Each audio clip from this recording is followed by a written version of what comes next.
The ultimatum came like a thunderclap on a clear spring afternoon in Queens. Tobias, Mijo, you're getting married. It's all arranged with Elena. My mother's voice cut through the familiar hum of the living room, where sunlight poured in through the lace curtains, casting golden patterns on the worn wooden floor. I had just walked in from a subway, still carrying the faint scent of the city, exhaust from the F train, the distant roar of traffic on the BQE. At 27, I thought I had my life figured out. A cozy studio in Brooklyn with exposed brick walls and a view of the East River. A steady gig as a graphic designer at a trendy ad agency in Soho, and weekends spent with friends who got it, who didn't ask why I never brought anyone home to family dinners. But here, in this house where I'd grown up dodging questions about my special friends, the walls felt like they were closing in. My father sat at the head of the dining table, his calloused hands from years at the auto shop folded neatly, his face a mask of quiet determination. Beside him, my mother clutched a thick manila envelope, her eyes red-rimmed but fierce. Inside were photos of Elena, a sweet-faced teacher from their old church circle in Puerto Rico, the kind of girl who volunteered at the community center and made perfect pastels for holidays. She's from a good family, Tobias. Respectable. This will fix everything. The words landed like stones in my gut. They didn't say it, but I knew what they meant. The sideways glances at my short hair and fitted shirts. The endless stories about real men who provided for their wives and kids. I'd overheard the whispers at last year's Thanksgiving. He's too quiet about girls. Maybe it's time we helped him. I stared at the photo, Elena's smile bright and hopeful, and felt bile rise in my throat. Mom, Dad, I can't. This isn't me. The sentence tumbled out, raw and unfiltered, but it was too late to take back. My mother's face crumpled, tears spilling over as she reached for my hand. Why not? What are you hiding? We've sacrificed so much, your education, the move from the island, everything for you to throw it away on. On what? Some phase. My father slammed his palm on the table, the sound echoing like a gunshot. Enough, Rosa. He will do this. For the family. For us. The argument exploded then, voices overlapping in a storm of Spanish and English, accusations flying like shrapnel. I was selfish, ungrateful, a disappointment to the ancestors who had crossed oceans for a better life. By the time I stormed out, slamming the door so hard the frame rattled, my chest was heaving, tears blurring the cracked sidewalk under my feet. The neighborhood blurred past me, kids kicking a soccer ball in the alley, abuelas gossiping on stoops, the sizzle of frituras from a corner cart. I walked for blocks, the cool breeze off the river doing nothing to calm the fire in my veins. How many nights had I lain awake in this very house, staring at the glow-in-the-dark stars on my ceiling, praying the feelings would fade? The crush on Marco from Little League, the secret kisses with that boy from the debate club in high school, all shoved down so deep I almost believed they weren't real. But they were. And now, this forced marriage was the final nail in the coffin of my silence. I couldn't do it. I wouldn't. But losing them? The thought clawed at me, a hollow ache that made every step heavier. Exhausted and raw, I ducked into the first open door I saw. Brew Haven, a cozy coffee shop tucked between a bodega and a laundromat. The bell above the door tinkled softly, and the warm scent of roasted beans and fresh pastries wrapped around me like a hug I didn't deserve. I ordered a black coffee at the counter, my hands still shaking as I fumbled for my wallet. The barista, a tattooed guy with a kind smile, slid the cup over without a word. I found a table by the window, sinking into the chair as the world outside continued its indifferent march. That's when I noticed him. Seated 2 tables over, bathed in the late afternoon light filtering through the glass, was a man who seemed to command the room without even trying. He was tall, maybe 6'2", with a lean, athletic frame that spoke of early morning runs at Central Park. His skin was a warm caramel, his dark hair cropped close on the sides with a subtle fade, and those eyes, deep brown, framed by thick lashes, held a quiet intensity that pulled me in. He was scrolling through his phone, a half-smile playing on his lips, dressed in a crisp button-down that hugged his shoulders just right. Isaiah, though I didn't know his name yet. He glanced up, catching my stare, and something shifted in the air. "You okay, man? Look like you've seen a ghost." His voice was rich, with that smooth southern lilt that made everything sound like a promise. I blinked, caught off guard, and managed a weak nod. "Yeah, just family stuff." He chuckled softly, closing his phone and leaning back. "Family stuff. I know that tune. Mind if I join you?" "Name's Isaiah." I hesitated for a split second, then gestured to the chair. "Tobias." "Sure." As he slid over, the conversation started easy, like we'd known each other for years.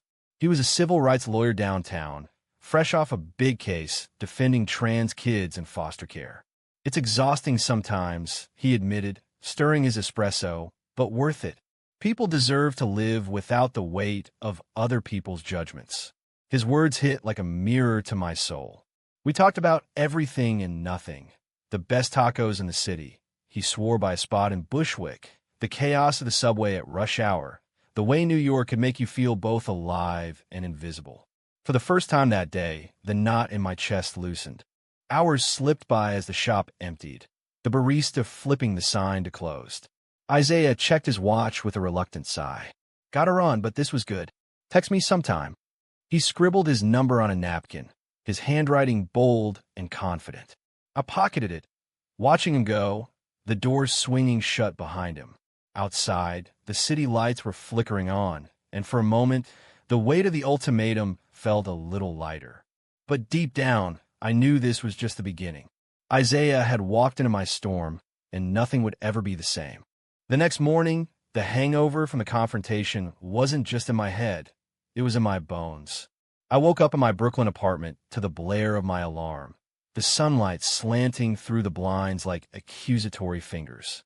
My phone buzzed on the nightstand, 3 missed calls from my mother, a text from my sister pleading for me to just think about it.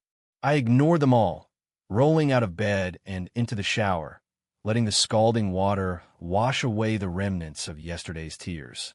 But the image of Elena's photo lingered, a ghost I couldn't shake. Work was a blur of deadlines and client emails, my sketches for a new campaign feeling flat and lifeless. By lunch, I needed air. I found myself back at Brew Haven, almost without thinking. The place was quieter mid-morning, a few freelancers tapping away at laptops, the aroma of cinnamon rolls pulling me in. I ordered my usual and claimed the same corner table, half hoping, half dreading. That's when Isaiah walked in, his messenger bag slung over one shoulder, looking effortlessly put together in jeans and a V-neck tee that showed off the curve of his collarbone. "Fancy seeing you here again," he said, his grin lighting up the room. "Mind if I crash your solitude?" We fell into it like old friends, the conversation picking up where it left off. He told me about growing up in Atlanta, the only black kid in his advanced classes, the way his grandmother's church had shaped him before he came out at 17. "It wasn't easy," he said, his eyes distant for a moment. "Mom cried for weeks. Dad stopped talking to me for months. But I had to choose me." His story mirrored mine in ways that made my skin prickle. I found myself opening up bit by bit. My folks, they're old school, Puerto Rican through and through. Family first, always. But they don't know the half of it. I didn't say the word gay yet, but the way he nodded, like he already understood, made the admission feel possible. Over the next few days, our meetings became a ritual. Coffee turned to walks along the Brooklyn Promenade, the Manhattan skyline glittering across the water like a promise of something better. Isaiah was patient, never pushing, just listening as I vented about the wedding plans that kept piling up, venue bookings, fittings, my mother's relentless calls. "They're not monsters," I'd say, defending them even as the anger simmered. "They just want what's best." He'd lean against the railing, the wind ruffling his hair. "Best for who? You can't live their dream, Tobias. It eats you alive." One evening, as we shared a bench in Fort Greene Park, watching kids chase fireflies, he shared more. "I was engaged once. To a woman. Thought if I tried hard enough, it would stick. But it was like wearing shoes 2 sizes too small."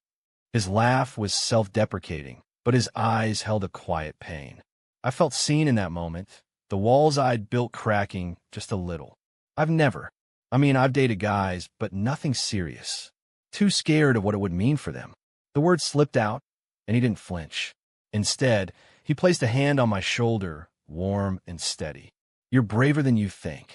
Just got to take the first step.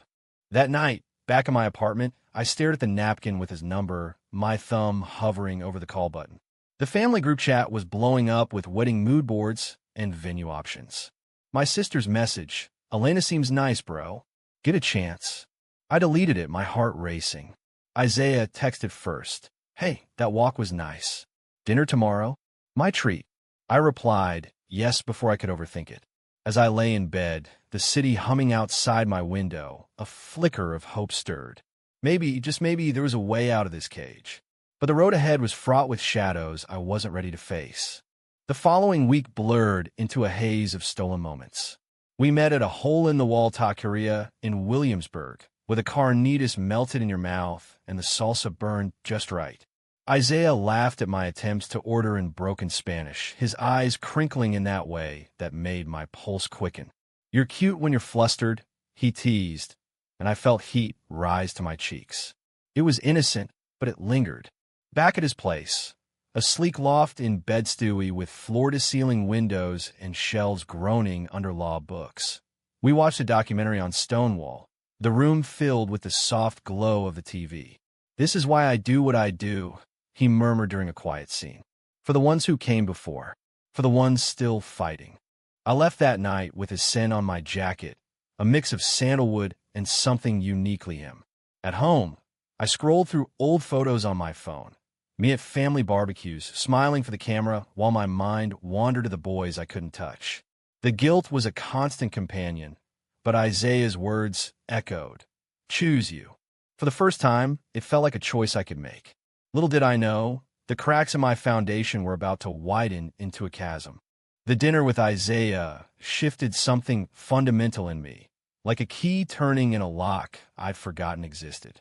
We met at a cozy Italian spot in the village, the kind with checkered tablecloths and candles that flickered like secrets. He was already there when I arrived, nursing a glass of Chianti, his tie loosened just enough to look approachable. You clean up nice, he said, his gaze lingering a beat too long. I laughed it off, but inside, the compliment warmed me in ways I hadn't allowed in years. Conversation flowed like the wine, from his latest courtroom victory to my latest client pitch. But beneath the surface, the undercurrents pulled stronger. Tell me about Elena, he said midway through the pasta, his tone neutral, but eyes probing. I set down my fork, the weight of her name heavy. She's fine, smart, but it's not about her. It's about what my parents think I should be. The son who gets the girl, the house, the kids. I paused, the restaurant's chatter fading into the background. I've spent so long pretending, dating women in college to keep up appearances. It never felt right. Never. Isaiah listened, his expression softening. Pretending is a prison, man. I did it too, joined a football team, went to prom with a cheerleader. Thought if I played the part, the feelings would die. They didn't. They just got louder. He reached across the table, his fingers brushing mine for a fleeting second. The touch sent electricity up my arm. You're not alone in this, and you don't have to figure it out tonight. That night, walking him to the subway, the city lights reflecting off the wet pavement from an earlier rain, the air felt charged. Thanks for listening, I said, stopping under a street lamp. He turned, his face close enough that I could see the faint stubble on his jaw. Anytime. And hey, if you ever want to, talk more, or whatever. The whatever hung there, pregnant with possibility. I nodded, my heart pounding as I watched him disappear down the stairs. The days that followed were a whirlwind of duality. Mornings at work, sketching logos while fielding calls from my mother about cake tastings. Afternoons with Isaiah, brunch in Dumbo, where we split avocado toast and debated the merits of oat milk, his laughter infectious. Evenings alone, staring at the ceiling, the pull between worlds tearing at me. One Saturday, he invited me to a low-key gathering at his friend's rooftop in Harlem. The air was thick with the scent of grilled corn and reggaeton pulsing from a speaker. I met his crew, diverse, loud, unapologetically queer. For the first time, I felt like I belonged without the mask. But the high crashed hard when my phone buzzed during the party. My father, come home tomorrow. We need to talk about the ring. I stepped away to the edge of the roof. The city sprawling below like a sea of possibilities I might never reach. Isaiah found me there, his hand on my back. Hey, you good? I shook my head, the words spilling out. They're pushing harder. Elena's family is flying in next week. I don't know how much longer I can stall. His eyes darkened with understanding. Then don't. Tell them. Or at least, tell yourself first. That conversation lingered as we left the party, walking the quiet streets under a canopy of stars. At my door, the moment stretched. I like this, he said softly. Us. Whatever it is. I met his gaze, the vulnerability in his voice mirroring my own. Me too. The kiss was tentative at first, his lips soft and sure, tasting of the night's bourbon. It wasn't fireworks, it was a homecoming. But as I pulled back, the reality hit. This was the line I'd sworn never to cross. The next morning, the family dinner loomed like a guillotine. I arrived at the house with dread coiling in my stomach, the scent of my mother's lechin filling the air. Elena was there, polite and pretty in a floral dress, her laugh easy as she chatted with my sister. But every glance from her felt like a reminder of the lie. You're quiet tonight, my mother whispered, serving me a plate piled high. Nervous about the big day? I forced a smile, but inside, Isaiah's kiss replayed like a lifeline. The evening dragged, toast to the happy couple, ringing hollow. As I helped clear the table, my father pulled me aside. This is your future, son. Don't throw it away. His words stung, but for the first time, they didn't break me. Back in Brooklyn, I texted Isaiah, need to see you. He was at my door in 20 minutes. And as we sat on my couch, the city lights twinkling outside, I leaned into him. I'm scared, I admitted, of losing them, of this. He held me close, his heartbeat steady against mine. Fear's okay, but living a lie, that's the real loss. In the weeks that blurred by, our connection deepened. Late-night talks turned into shared silences, his apartment becoming a sanctuary where I could shed the armor. But the wedding date crept closer, invitations sent, RSVPs rolling in. One night, after a particularly brutal argument with my parents over the phone, my mother sobbing, "You're breaking my heart," I showed up at Isaiah's unannounced. He opened the door in sweats, concern etching his features. Come here. That night, wrapped in his arms, the world felt possible. But dawn brought the doubts. Could I really choose this over everything I'd known? The tension built like a storm on the horizon. Work suffered, my designs uninspired, my boss pulling me aside for a check-in. Everything all right at home? She asked. I nodded, but the cracks were showing. Isaiah noticed too, his touches more frequent, his questions gentler. You don't have to decide today, he'd say, but we both knew the clock was ticking. One evening, as we lay on his balcony watching the sunset paint the sky in pinks and oranges, he turned to me. I see you, Tobias. The real you. And he's worth fighting for. In that moment, with his hand in mine, the choice crystallized. Not easy, but mine. The breaking point arrived on a humid July evening, the kind where the air clung to your skin like regret. I stood in my parents' backyard, the fairy lights strung for what was supposed to be an engagement party, twinkling mockingly overhead. Elena was there, radiant in a white sundress, mingling with aunts and uncles who clapped me on the back with well-meaning congratulations. Such a handsome couple, my Tio whispered, pinching my cheek. But as I watched her laugh with my cousin, the charade felt suffocating. Isaiah's face flashed in my mind, his easy smile, the way he made me feel alive. I pulled my mother aside near the grill, the smoke from the asado curling into the twilight. Mom, we need to talk. Alone. Her eyes widened, but she followed me into the house, the screen door slapping shut behind us. In the kitchen, amid the chaos of half-empty platters, I said it. I'm calling it off. The wedding. I can't marry her. The words hung there, heavy as lead. Her face drained of color, her hand flying to her chest. Tobias, no. Que pasa contigo? This is your life. My father burst in moments later, drawn by the raised voices, his face thunderous. You will not embarrass us like this. Not after everything. The fight that ensued was a hurricane. Accusations flew, selfish, ungrateful, a stain on the family name. Is it that boy? The one you've been seeing? My mother spat, piecing it together from my late nights and evasive answers. I froze. His name is Isaiah. And yes, he's important. The room went still, the weight of the admission crashing down. My father's roar shook the windows. Out. Get out of my house. Tears streamed down my mother's face as she turned away, but I saw the betrayal in her eyes. I grabbed my keys, the party outside oblivious, and fled into the night, the engine of my old Civic roaring to life. Isaiah's place was my refuge. He opened the door without a word, pulling me into a hug that smelled of safety. They know. I mumbled against his chest. Everything. He held me tighter, his voice steady. You did the right thing. I'm proud of you. That night, as we talked into the small hours, the reality sank in.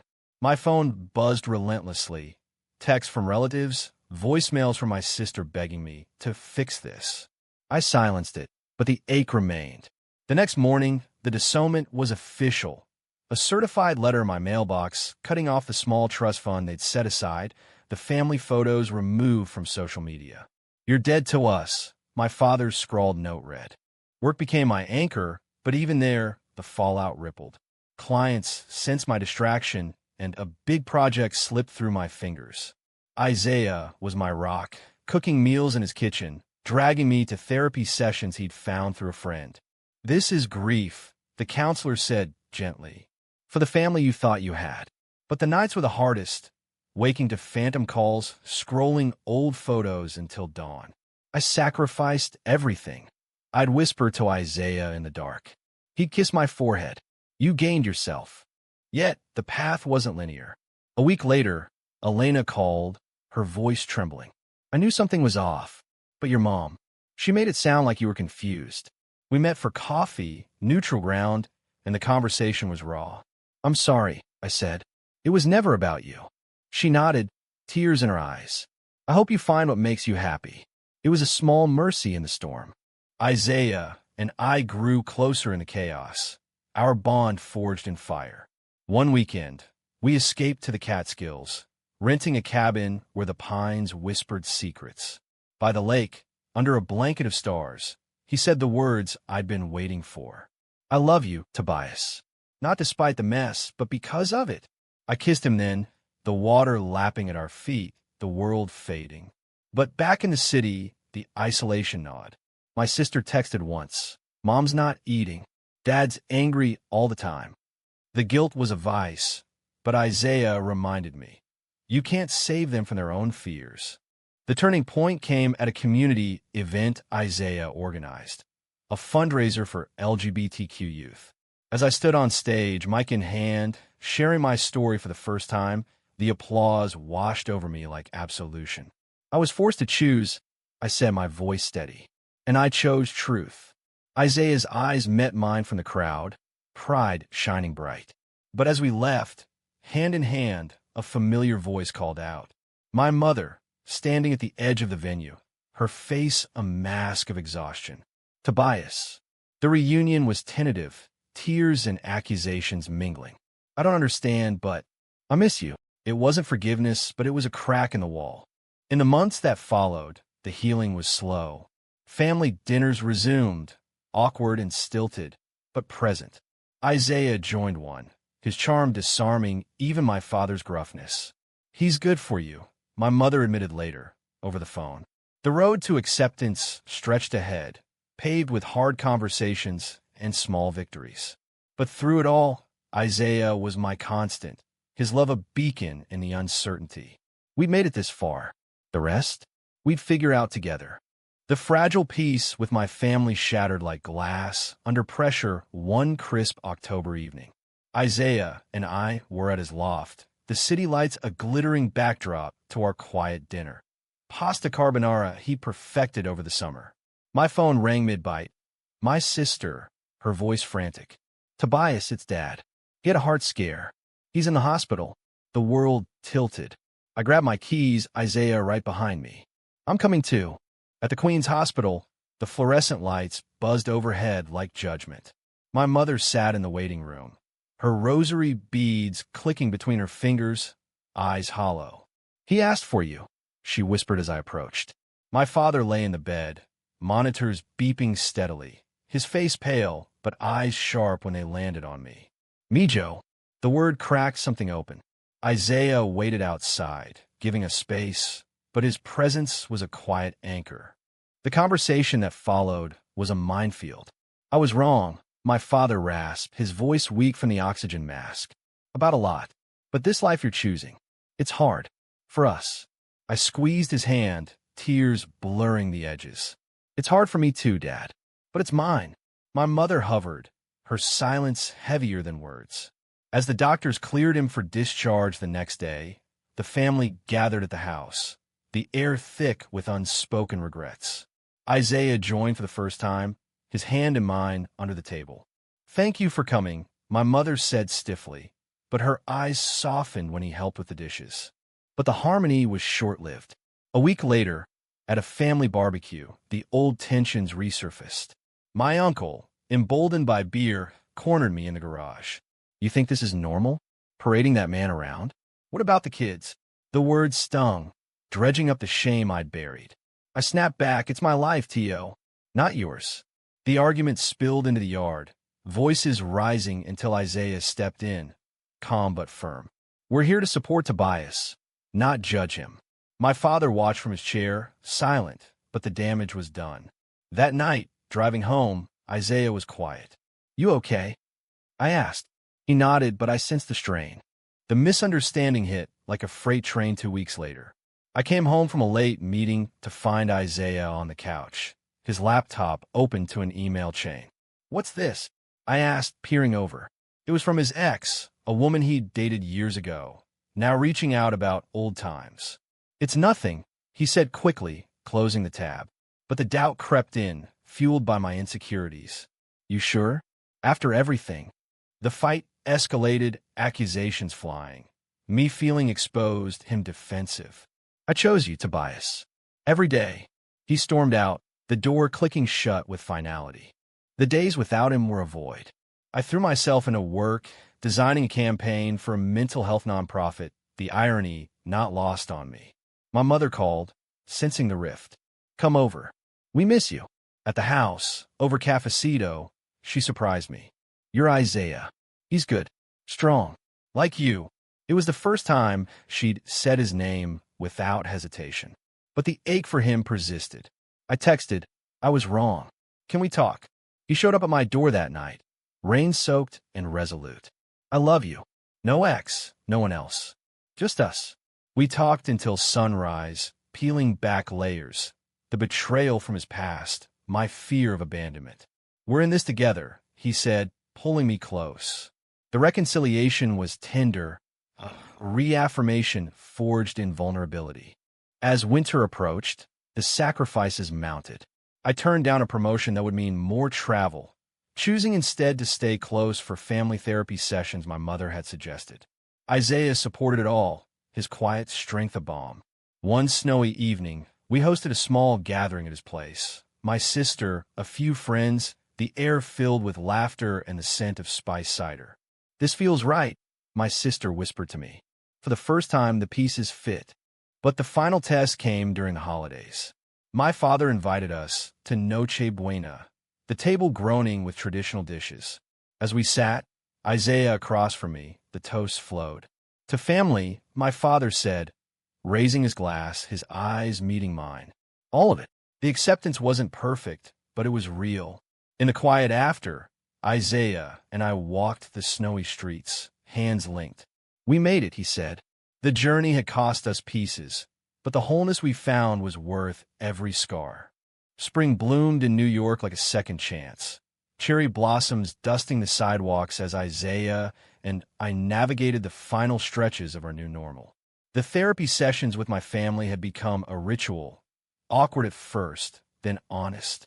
My mother baked flan for our last one, a peace offering in edible form. "I see how he looks at you," she told me privately. "Like you're his world." My father, ever the stoic, clapped Isaiah on the back during a backyard cookout. "Take care of him." It wasn't a full embrace, but it was progress. the kind that built bridges over chasms. Work flourished too. My designs of the mental health campaign went viral, landing me a feature in a design magazine. Inspired by real stories, the article read, and I smiled, knowing the truth behind the pixels.